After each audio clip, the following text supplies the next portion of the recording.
Hey there! If you are enjoying the jokes we create for you, please subscribe to our channel. Let's start the joke of the day.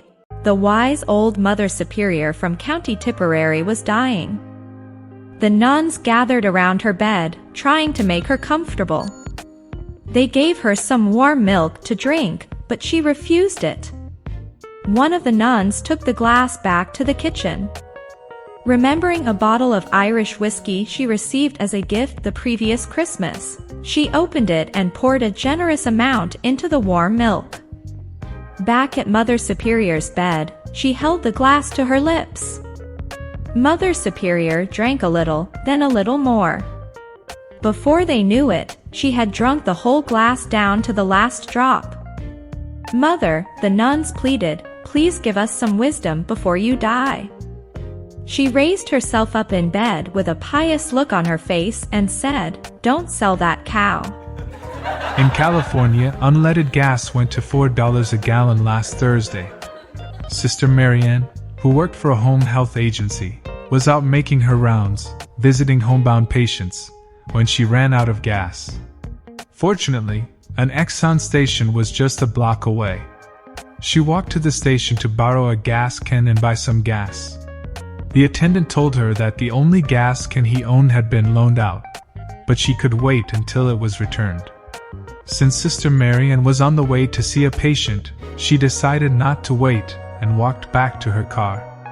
She looked for something in her car that she could fill with gas and spotted the bedpan she was taking to the patient. Always resourceful, Sister Marianne carried the bedpan to the station, filled it with gasoline, and carried the full bedpan back to her car. As she was pouring the gas into her tank, two Baptist ladies watched from across the street. One of them turned to the other and said, "If it starts, I'm turning Catholic." A nun gets into a cab and notices that the very handsome cab driver won't stop staring at her. She asks him why he is staring. He replies, "I have a question to ask you, but I don't want to offend you." She answers, "My son, you cannot offend me. When you're as old as I am and have been a nun as long as I have, you get a chance to see and hear just about everything. I'm sure that there's nothing you could say or ask that I would find offensive." "Well, I've always had a fantasy to have a nun kiss me." She responds, "Well, let's see what we can do about that. Number 1, you have to be single, and number 2, you must be Catholic." The cab driver is very excited and says, "Yes, I'm single and Catholic." "Okay," the nun says. "Pull into the next alley." The nun fulfills his fantasy with a kiss that would make a hooker blush.